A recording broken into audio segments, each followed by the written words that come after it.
At 11:58 on the final night of our marriage contract, Celeste Vale stood in front of 300 people and tore our annulment papers in half. Her uncle had just exposed everything. The money she paid for my sister's surgery, the 6-month agreement, the separate bedrooms, even the clause that said neither of us was allowed to fall in love. The ballroom had gone so quiet I could hear the pieces of paper sliding across the marble floor. Celeste faced the board, the reporters, and the family that had taught her love was weakness. Then she crossed the room and said, "The contract expires at midnight. My wife doesn't." I wish I could tell you I ran into her arms. I didn't, because by then I knew the one thing Celeste had hidden from me from the beginning. She had chosen me long before I ever agreed to become her wife, and I still didn't know why. 6 months earlier, I was sleeping in a plastic chair beside my younger sister's hospital bed when a billing officer woke me with an envelope. My name is Maya Hart. I was 27, working mornings at a bakery and nights at a hotel desk. My sister, Sophie, was 19 and had been born with a heart that worked harder than it should have. Then one rainy Tuesday, she collapsed in a grocery store. 3 days later, a surgeon told me Sophie needed an operation our insurance company called experimental and her doctor called necessary. The deposit was $280,000. I had $36 in my checking account. The envelope contained our final denial. No appeal, no extension. If I couldn't secure the deposit within 72 hours, Sophie's surgical slot would be given to another patient. I read the letter twice, because sometimes the mind believes cruelty will become kinder if you make it repeat itself. Sophie was awake when I returned to her room. She took one look at my face and knew. "It's okay," she whispered. That was Sophie.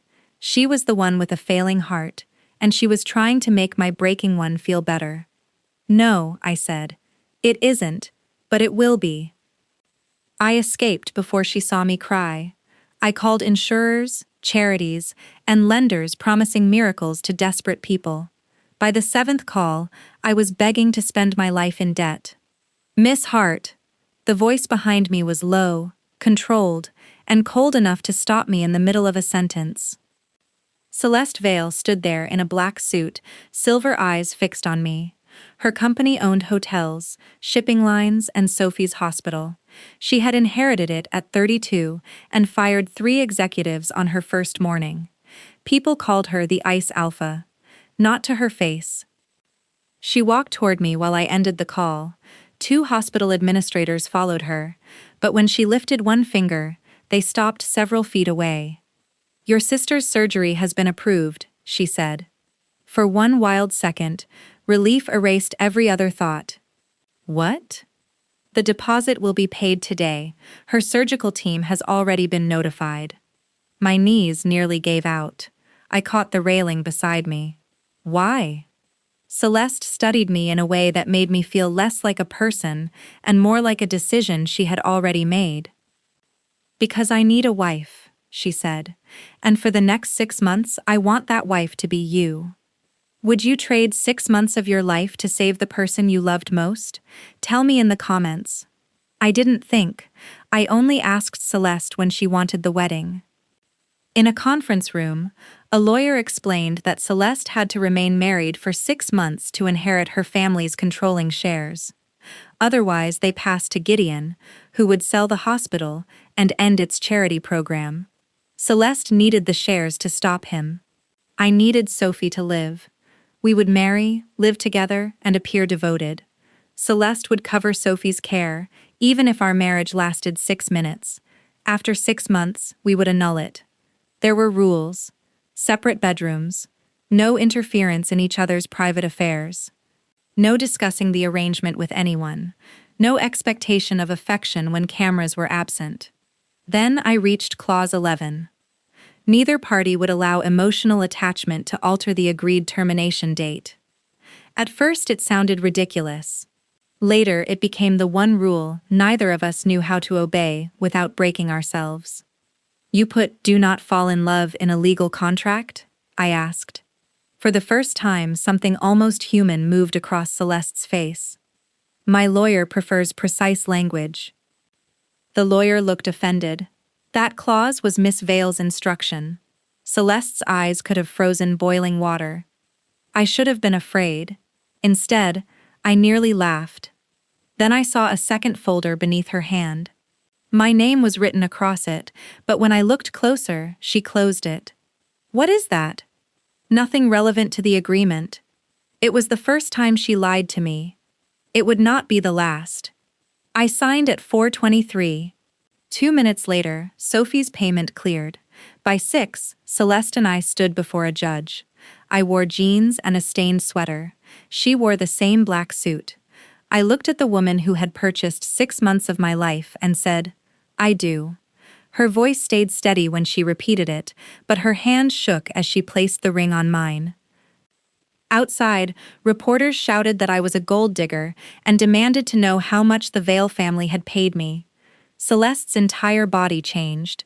She stepped in front of me, one arm around my waist, her alpha presence turning the courthouse steps silent. "Photograph my wife again without her permission," she said calmly, "and your publication will spend the next decade explaining itself to my attorneys." She placed her coat around my shoulders and guided me into the car. The moment the door closed, she released me. "Public performance," she said, but her coat was still warm around me, and she never asked for it back. Celeste's house looked designed for a family and maintained for a ghost. My room faced hers, stocked with clothes in my size and my peppermint tea. "Did you have someone investigate me?" I asked when Celeste showed me the room. "I don't enter contracts without understanding the other party." "That isn't a no. You should sleep. We have a foundation dinner tomorrow." She turned away, but I caught the tension in her shoulders. That night, I told Sophie I had married Celeste because we had fallen in love quickly. The lie tasted terrible. Sophie was silent for a moment. "Maya, does she make you feel safe?" I looked across the hall at Celeste's closed door. "I don't know yet. Would you leave, or wait to see if Celeste's protection existed without cameras?" Hold that answer, because the next night gave me my first reason to stay. The next night's foundation dinner gave me my first look at Celeste's world. Wealth announced itself with diamonds, private security, and people who had never checked a price. Celeste wore silver and placed one hand at the small of my back. "Stay close," she murmured. "Because we need to look convincing?" Her fingers tightened slightly. "Because these people mistake kindness for permission." For an hour, Celeste introduced me to people who looked at me like a typing error in an important document. Then Gideon Vale approached. He was handsome in the polished, empty way expensive buildings are handsome. He looked me over slowly. "So this is the emergency bride," he said. Celeste went still beside me. Gideon continued, "Tell me, Maya, did my niece find you through an agency or was there an application process?" The people around us pretended not to listen. I had spent years surviving politely. That night, I was tired of it. "There was an interview," I said, but Celeste rejected everyone who confused inherited money with a personality. Gideon's smile disappeared. Celeste looked at me with something warmer and far more dangerous. Gideon leaned closer. "Enjoy the jewelry while it lasts." Celeste fastened her own diamond bracelet around my wrist. "My wife doesn't borrow what already belongs to her. Speak to her like that again, and you'll learn how temporary your place in my company can be." She led me onto the dance floor before I remembered how breathing worked. On the dance floor, the woman famous for having no softness held me as if I could bruise. "That was not in the contract," I whispered. "Neither was defending me." "He deserved it." "He did." Her gaze dropped briefly to my mouth. "Thank you." Public claiming was easy for Celeste. What happened under the hospital lights would show whether any of it was real. Sophie's surgery began Friday morning, 2 hours before Celeste's first trust hearing. I told her not to come. She checked every surgeon herself and left security outside Sophie's room. "I can handle waiting," I said. Celeste looked at me for a long moment. "You shouldn't have to." Then she left. The surgery was supposed to take 4 hours. At hour 6, a nurse asked me to remain calm, the phrase hospitals use when something has gone wrong but they cannot name it yet.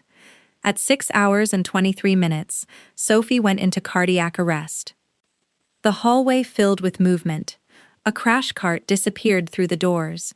Someone tried to guide me toward a family room, but my legs would not move. I called Celeste. She answered before the first ring finished. "Maya!" I tried to speak. Nothing came out except her name. "I'm coming." The hearing, "I'm coming." She arrived 14 minutes later, still wearing heels, her hair loosened from its perfect knot.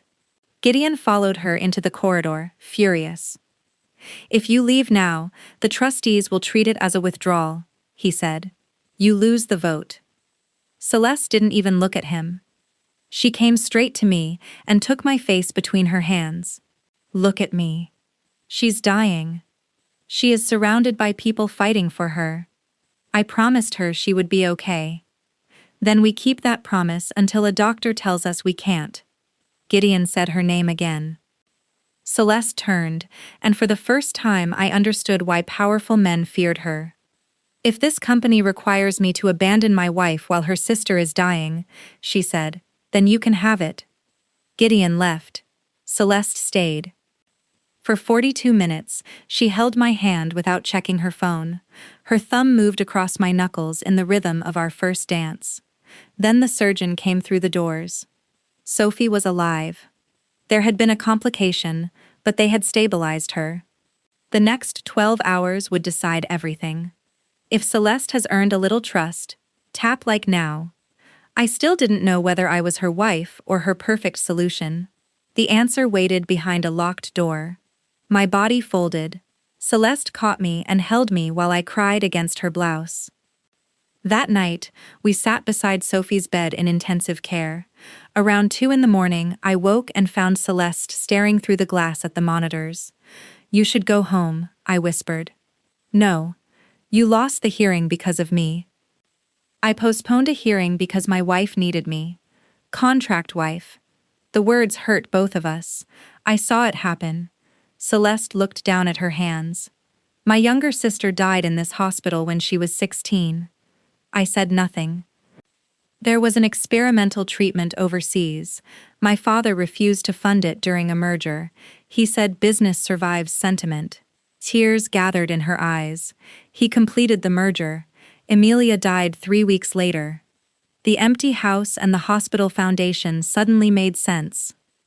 "Is that why you paid for Sophie?" "It is one reason. What is the other?" She looked at me then, and the answer was so close I felt it between us. But Sophie's monitor alarm sounded. Nurses rushed in. Celeste pulled me back, and whatever she had almost said disappeared behind her cold expression. By afternoon, Sophie was awake and asking Celeste whether rich people got better desserts. An hour later, a bakery tray arrived. It felt like the beginning of a home. Sophie recovered slowly. So did something inside Celeste. She came home for dinner, without cameras. She learned I hated mushrooms. I learned she read mysteries in the bathtub and secretly fed the neighbor's dog. The woman who could silence a boardroom could not operate our coffee machine. When I teased her, she looked over the ruined cup and said, "The hotels have staff. This house has you." The quiet certainty followed me for days. By the 3rd month, we no longer sat apart. By the 4th, I left books in her room, and she left the hall light on for me. The hallway became a question. One evening, I found a drafting table in the sunroom with the sketchbooks I had not bought since college. Before Sophie got sick, I had wanted to illustrate children's books. "You investigated me," I said, when she appeared in the doorway. "You mentioned art school during dinner. Once, 3 months ago. I remember what matters." My throat tightened. "Why?" You gave up everything that belonged to you to keep Sophie alive, she said. I wanted to return one thing. If you've ever loved someone so much that you forgot to keep a life for yourself, leave a heart in the comments. Celeste was becoming the first person who saw what that love had cost me. I began drawing again while Celeste read across from me. We didn't need to speak. The room changed simply because we occupied it together. The first real crack in our arrangement came at a winter charity gala. Victoria Ashford arrived wearing red. She was Celeste's former fiancée. The Women's Society pages still called her perfect match. Victoria looked at me. So you're the wife. Enjoy it. Celeste collects solutions, not people. She caught my wrist. Celeste was beside us before I could pull free. Take your hand off my wife. Victoria obeyed. Does she know you drafted the agreement before you met her? Everything inside me stopped. Celeste's face revealed nothing. Leave. Ask about the heart file, Victoria whispered. Your name was on her desk months before the wedding. Celeste's alpha presence rolled through the room like a storm warning. Victoria finally stepped back. Music began, cameras turned, and Celeste held out her hand. Dance with me. Is that an order? It's the only way I know to ask you not to leave yet. So I took her hand. We moved through the crowd while the question burned. Victoria returned with a reporter and loudly asked whether our marriage was failing. Celeste pulled me closer. Our marriage is not your concern. Then prove it, Victoria said. Celeste looked at me, giving me enough time to refuse. I didn't. She kissed me. It was supposed to be a brief performance. Instead, her hand rose to my face, mine gripped her jacket, and the ballroom vanished. Underneath her terrifying focus was a tenderness no contract required. When we separated, her forehead rested against mine. That was a mistake, she whispered. My heart cracked. Right. No. Her fingers tightened at my waist. The mistake was waiting this long. That night, she held me in my room. For the first time since Sophie collapsed, I slept without hearing hospital alarms in my dreams. In the morning, Celeste was gone. On her pillow was the key to her private study. I found the heart file inside the second drawer of her desk. Victoria had told the truth. The file contained the bakery, Sophie's condition, my student artwork, and a note in Celeste's handwriting. Find a way to help her without making her feel owned. Beneath it sat the first draft of our marriage contract. My hands began to shake. Celeste had prepared the bargain before I knew she existed. Would you confront her or leave? I confronted her, but nothing changed the fact that she built our beginning when I was least able to refuse. When she entered the study, she stopped in the doorway. Maya. How long? She closed the door behind her. 4 months before the wedding. Why? I saw you at the foundation.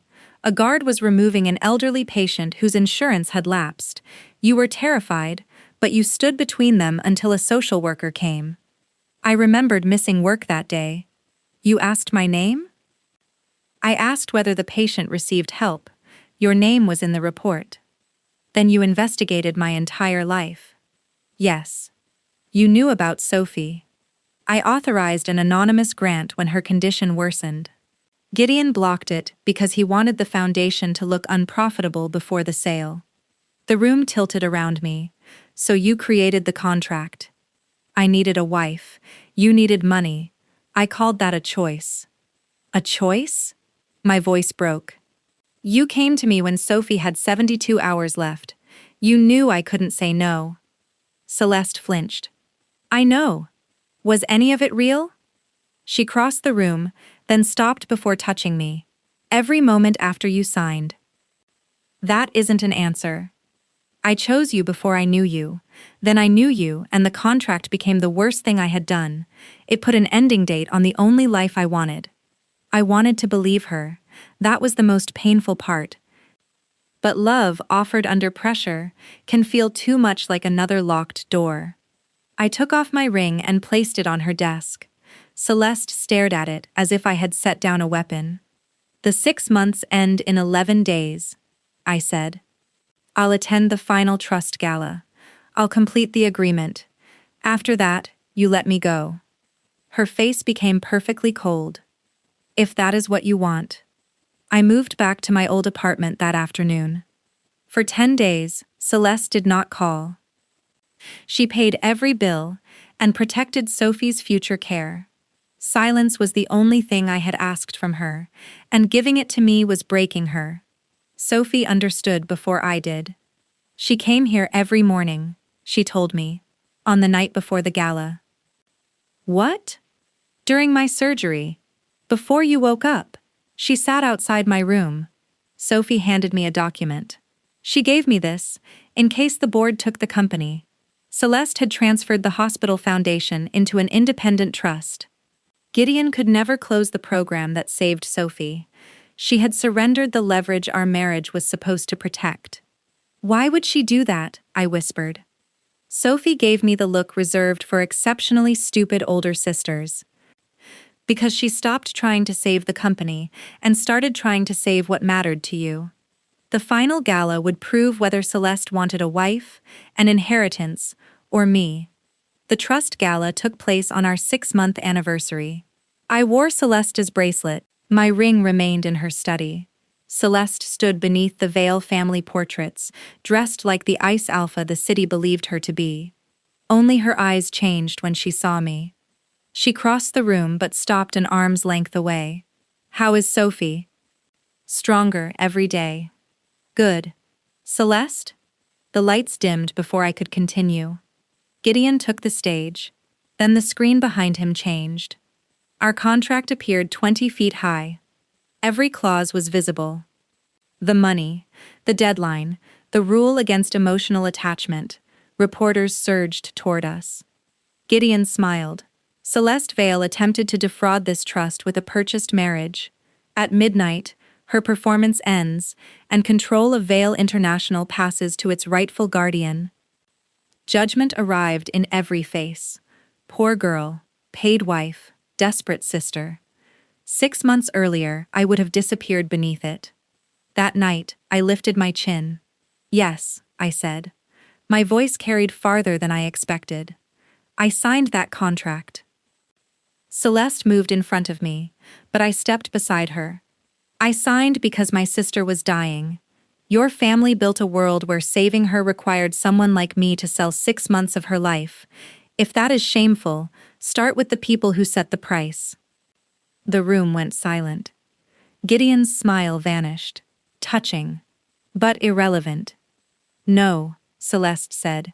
It is the only relevant thing anyone has said tonight. She walked onto the stage and placed a folder on the podium.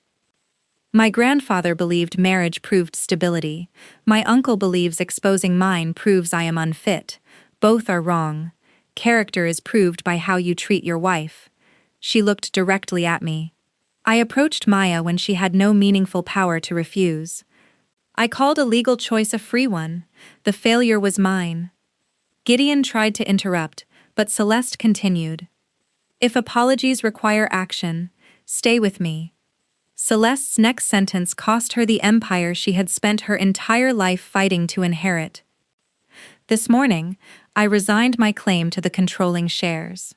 Shock broke through the room. Even Gideon looked afraid. You did what? I transferred my shares to the employees' trust. Neither of us will control the company. The people who built it will. For the first time, Gideon had no answer. Celeste stepped down from the stage.